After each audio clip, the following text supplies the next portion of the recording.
I love football. The teams, the games, the strategy. Touchdown! This is the nation's #1 show covering HBCU football. Black College Football Weekly Preview. Now, your host, Ty Miller. Welcome to Black College Football Weekly. I'm John McCann in for Ty Miller, here to get you set for week 2 of the 2024 season. In this installment, we'll preview this week's top games, including backyard rivalries like Winston-Salem State against North Carolina A&T, Miles College bumping and grinding with Alabama State, and there was the Battle of the Bay between Virginia State and Norfolk State. The NFL kicks off this week, and there's been a slight increase in the number of HBCU players who made opening day rosters.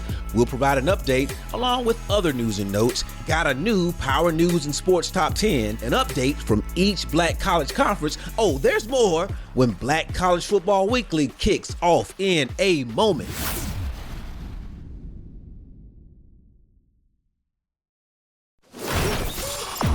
Now back to Black College Football Weekly Preview from the Power News and Sports Radio Network. John McCann here, back on the longest running show covering HBCU football. Each week we start with a recap of the week before in each Black College Conference. First up is the Southwestern Athletic Conference, where defending champ Florida A&M fought off a Mid-Eastern Athletic Conference challenger for the second straight week. Other squads took one for the league against Power 5 foes, and well, you know how it goes. And when it comes to everything we need to know about the SWAC, my man Charles Burchell has our back. Hi, John. Week number 1 in the Southwestern Athletic Conference is done, and we're here to tell you who lost and who won. First, let's check out the SWAC East, where Florida A&M defeated South Carolina State 22-18. The teams played each other tough, especially in the first half, where by the end of the second quarter, FAMU led South Carolina State 7-6. However, by the time the fourth quarter began, the tide had turned in favor of South Carolina State, now leading FAMU 15-7. And that's when the Rattlers went to work, taking just 4 plays to score on a 7-yard pass from quarterback Daniel Richardson to tight end Carter Johnson.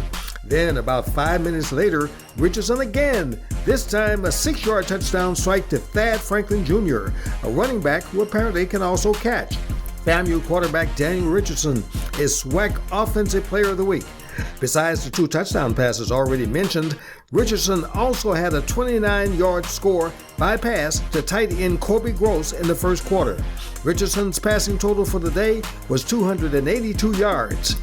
Meanwhile, with such a tight game, you know that tough defense also played a part. Give it up to defensive back Michael Oppong, who's SWAC Defensive Player of the Week, making contributions of 3 tackles, 2 tackles resulting in lost yardage, and 2 pass breakups. Another SWAC East contest saw Alabama State with a 31-24 loss to North Carolina Central. Despite the loss, the Hornets made a valiant comeback effort, the team trailing North Carolina Central 21-7 early in the second quarter. But one of the bright spots was Hornets junior running back A.J. Gates Jr., who capped Specialist of the Week honors.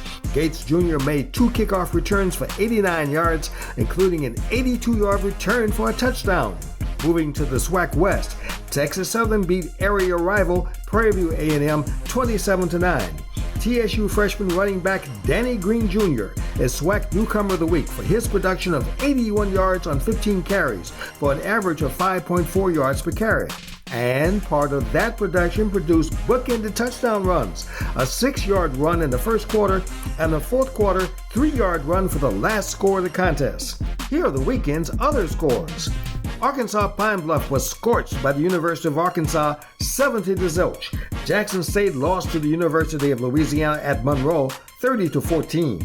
Alcorn State 3, University of Alabama Birmingham 41. Auburn University blasted Alabama A&M 73-3. Mississippi Valley State 21, Tennessee State 41. Bethune-Cookman 3, South Florida 48. Grambling State 10, University of Louisiana at Lafayette 40, and Southern University 9, McNeese State 21. Coming up this weekend, Alabama A&M plays Kentucky State, Alabama State plays Miles, Alcorn State plays at Vanderbilt, Arkansas Pine Bluff and Arkansas Baptist go at it, Bethune-Cookman welcomes Mercer, Florida A&M plays at the University of Miami.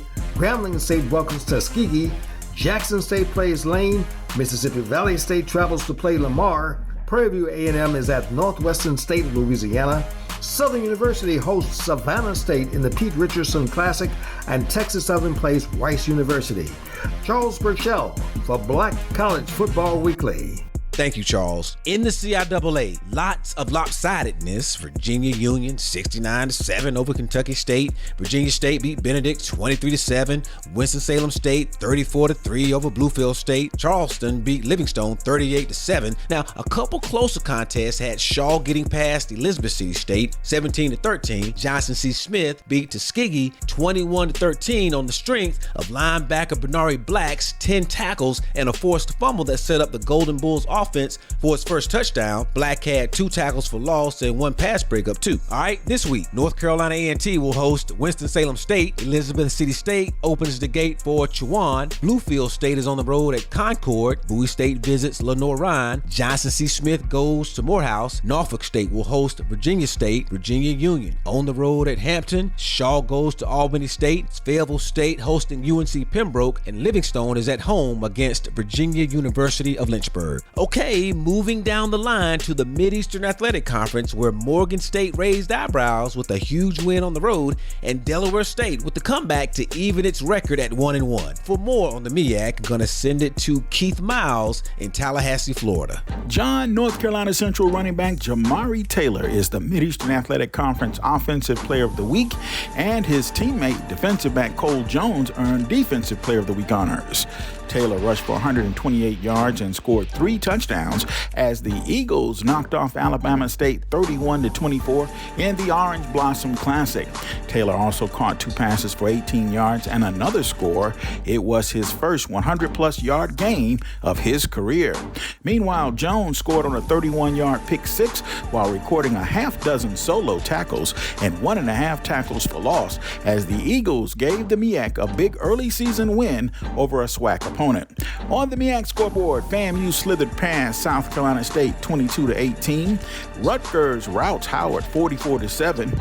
Morgan State holds off Hampton 30-28. Delaware State stops Sacred Heart 17-15. And East Carolina blasts Norfolk State 42-3.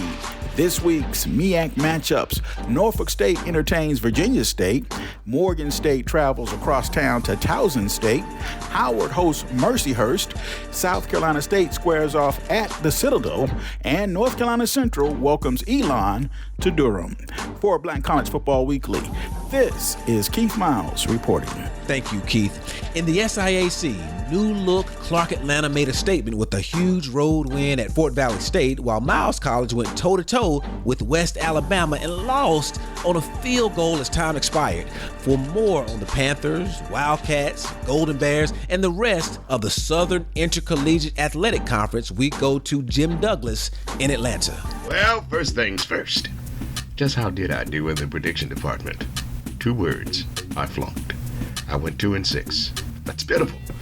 It's equally as tough for the 9 conference teams who kicked off 2024 over the Labor Day weekend. 7 of those 9 lost, with 3 of them to CIAA opponents. One of them was an upset. Teddy Keaton, former head grit coach at Allen University and now the head man at Clark Atlanta, hit the ground running and wound up defeating Fort Valley on the road 45-42. Now, I can tell you right now, not right, but right, most of the partisan crowd of 6,512 who came out to Peach County for that contest, which is also a conference win, didn't like the outcome one bit. And I also think that the Gridiron faithful who came out to see the season and home opener between host Morehouse and visitor Edward Waters University didn't fancy either surrendering to the Tigers from Jacksonville FLA 28-11. This was also the first game for rookie head coach and former Atlanta Falcon Terrence Mathis. The first game for the rookie head coach, by the way. So how did the other Conference 7 do? Well, now on August 29th, Central State bowed to Morehead State 17-10. Kentucky State could only manage 7 points in the first quarter of their 69-7 rout to Virginia Union. Albany State took a licking and stopped digging to Valdosta State in a 42-10 road loss.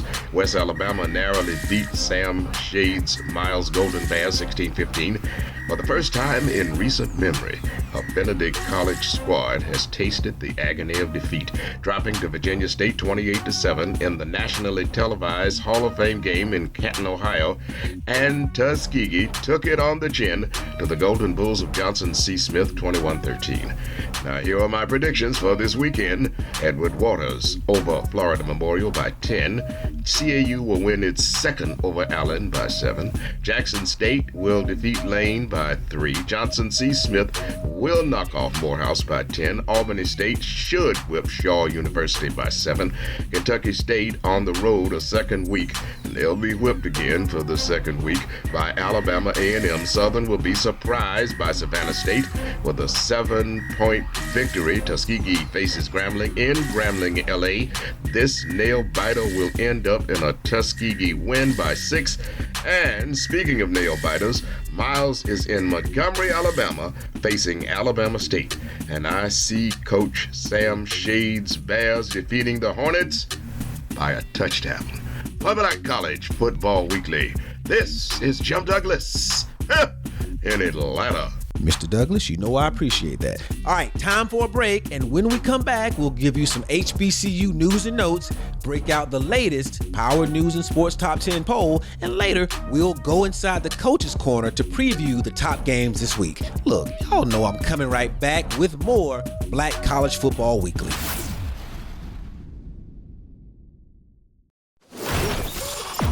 Now back to Black College Football Weekly Preview from the Power News and Sports Radio Network.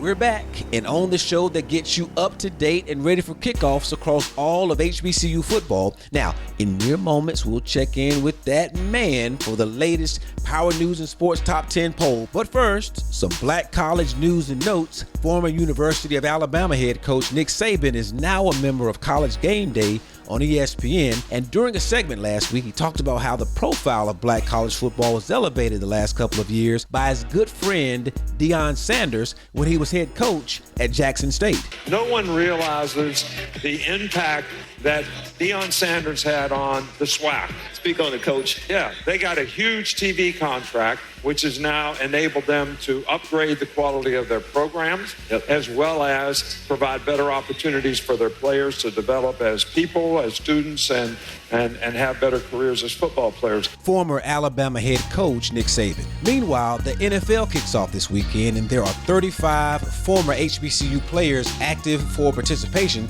That's 4 more than last season. Now, according to Black College Sports Page editor Lute Williams, 20 of the players are on NFC rosters and 15 are in the AFC. The SWAC leads the way with 17 players, followed by 10 MEAC players. The SIAC and CIAA each have 2, while there are 4 players from independent black college teams.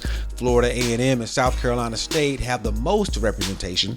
The Rattlers have 4 players on NFL teams, while the Bulldogs have 3. Miami Dolphins offensive lineman Teron Armstead has the most NFL experience. The former Arkansas Pine Bluff Golden Lion has 10 years in the league, followed by San Francisco 49ers defensive tackle Javon Hargrave and Atlanta Falcons cornerback Antonio Hamilton. Those 2 former South Carolina State Bulldogs have been in the league 9 years.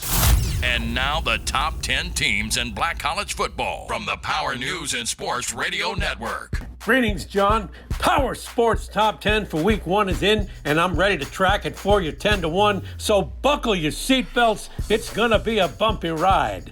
Virginia Union checks in at number 10, with Morgan State joining the ranks in 9th. Virginia State steps from 9th to 8th, and Howard drops from 6th to 7th. South Carolina State jumps 2 slots, moving from 8th to 6th. Top 5 has Alabama State sliding from 4th to 5th. Joining the top 10 are the Braves of Alcorn State, Jackson State, down a rung from 2nd to 3rd, while North Carolina Central climbs from 3rd to number 2 after defeating Alabama State. And at number 1 for our opening week, our preseason pick, the Rattlers of Florida A&M. I'll be back to track them and stack them next week. Back to you in the Power Central Zone, John. Search engine, go. That was that G-Man. Time for a break. When we come back, we'll go inside the Coach's Corner to talk key games this week. You'll hear from Morgan State's Damon Wilson, Texas Southern's Chris Dishman, among others, when we come back to Black College Football Weekly. And now we continue with Black College Football Weekly. When you put that uniform on, you better come to work. All right, it's time to go inside the Coach's Corner to preview the key games of the week. Alabama State will look to bounce back from its season-opening loss to North Carolina Central when they host the Birmingham-based Miles College Golden Bears. Sam Shade and his team suffered a narrow defeat to West Alabama in the opener, yet they have a lot of confidence going into this matchup after last season upsetting the Hornets 21-17 to get their first win in the series. After the game last year, I said they're a really good team. They're going to bounce back, and they did. I mean, they ended up having a really good season after our game. But I'll say this, I felt like we had a really good football team that we took down there last year. We were healthy. We talked about all those experienced guys that we had, those 9 graduates that played for us. We're not going down there with the same team that we had last year, but, we're going down there to leave it all out on the field. I tell my guys, we got to go empty the tank every Saturday. Whatever you got, leave it out there on the field, and no matter what happens, you can feel good about what you put out there. Courtesy of Miles College Media, that was head football coach Sam Shade. The former Alabama Crimson Tide player spent 8 years in the NFL with the Cincinnati Bengals and those guys in Washington. Now, his counterpart this week, Eddie Robinson Jr., played for the same team Sam Shade coaches right now, and Eddie Robinson Jr. suited up 11 NFL seasons with the Houston Oilers, Jacksonville Jaguars, Tennessee Titans, and Buffalo Bills. He's a man and a coach who's accustomed to transitions, and he told us his current team has a lot of guys getting major minutes for the first time in their college careers, especially on the defensive side of the ball. I got some new faces in there. We have some guys who last year they didn't have to line everybody up. They just played football because somebody else helped to line them up. Now those are the guys that have to line the rest of the team up. They have to take on a bigger responsibility. So that's part of everything. Everybody goes through that their first year. I went through it as a player. Everybody else does. You transition from being a young guy to now you're the older guy. You're the veteran in the huddle. And so those guys have to step up as far as pre-snap, making sure that we're lined up, we're balanced up. Alabama State head coach Eddie Robinson Jr. One key player he won't have this week, or for the rest of the season for that matter, is quarterback Andrew Body. The highly touted transfer from Texas Southern sustained a shoulder injury against North Carolina Central, and an MRI revealed he'll need season-ending surgery. And to further complicate matters for the Hornets, backup quarterback Jonah O'Brien also suffered an injury last week and is unavailable, meaning true freshman Zach Sims will likely start for Alabama State. Now, Sims is a wiry 6'2" guy. During spring ball, weighed in at about 168 pounds. Real light in the tail. Now, in another Division I versus Division II SWAC SIAC game, Grambling State will host the Golden Tigers of Tuskegee. Here's Grambling State's new head coach, Mickey Joseph, on the matchup and why his team cannot afford to take any opponent for granted. I know the history of Tuskegee. I faced Tuskegee in 1999 was my first time facing them. I was at Alabama State. We played them in the Turkey Day class. So Comagese was the head coach. LC Cole was the head coach at Alabama State. But I understand the magnitude and the history that program brings. They're about winning. They always have good players. They're always well disciplined, and they're always well coached.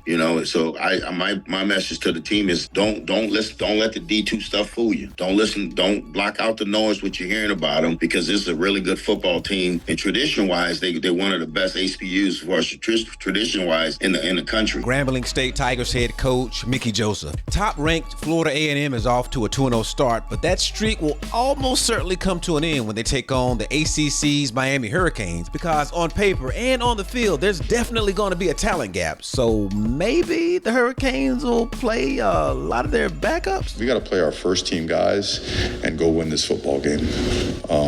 I think any statement uttered besides that, any thought other than that, I think is a complete disrespect to football and opponents. We're playing a really good football team. We play one every single week. The guys that are capable of playing and have earned playing time will play when their time comes, but our plan is to put our best 11 on the field every single time we get a chance. That was Miami Hurricanes head coach Mario Cristobal.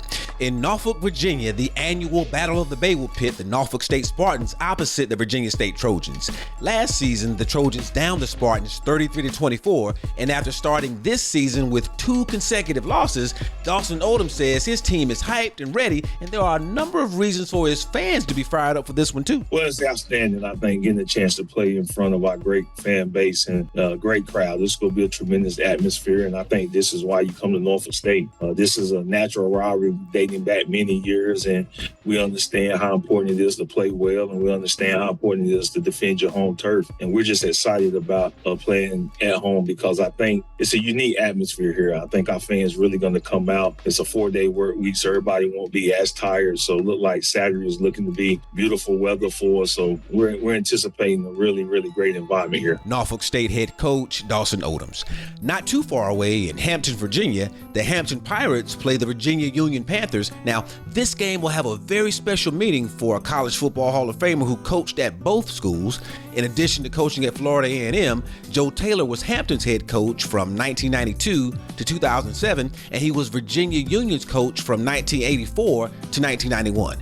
He is now Virginia Union Vice President of Intercollegiate Athletics and Wellness.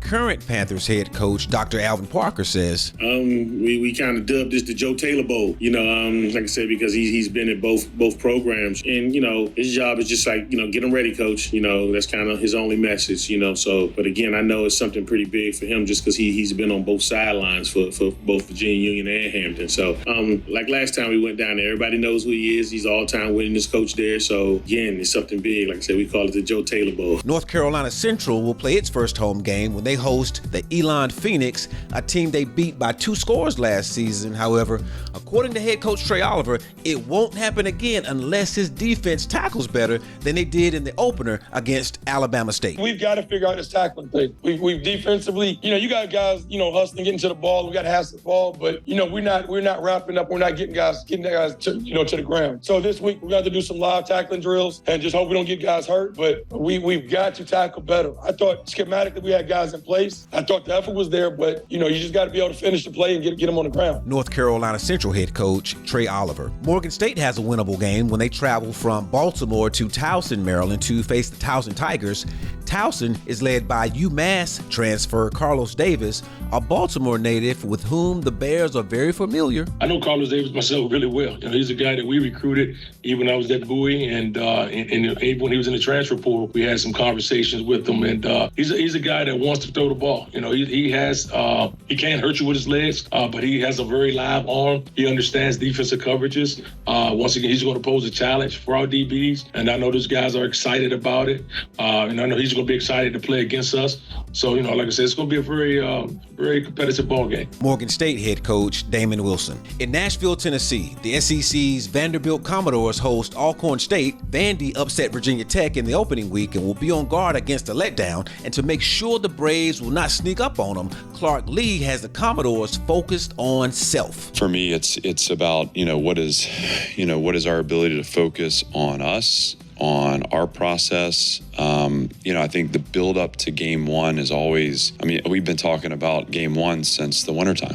I can remember sitting in this room talking to the team in January about the Virginia Tech game. And once you get there, obviously there's a ton of excitement and emotion involved in that. And then the game's over and you turn the page. And so it's this ability to reset, refocus that we're going to have to carry with us week by week here from now to the end of the season if we want to have a good year. And So how do we focus on us? How do we improve in our process? How do we take our focus and execution to another level? How do we take our operation to another level? Vanderbilt Commodores head coach Clark Lee. His team is heavily favored to beat Alcorn State. And speaking of favorites, Southern is favored to win its home opener when they entertain Savannah State. Terrence Graves has his guys on upset alert for an opponent the odds makers feel will be just a slight bump in the road. What we can't do is focus on the fact that they're a Division II football team. And I told them, the only reason they're Division II or they have players at Division II because of a number of things. And I said, so don't get it twisted.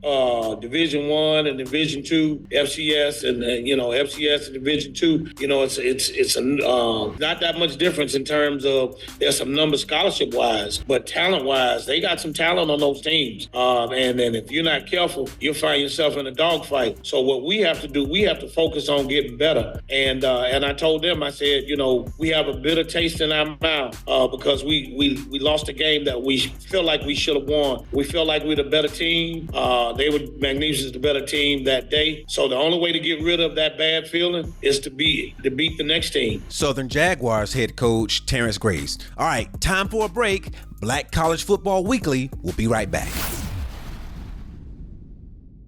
I love football. Now back to Black College Football Weekly Preview from the Power News and Sports Radio Network.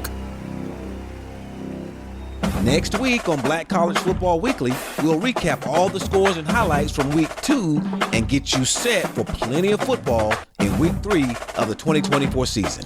I'm John McCann. You've been listening to Black College Football Weekly from the Power News and Sports Radio Network.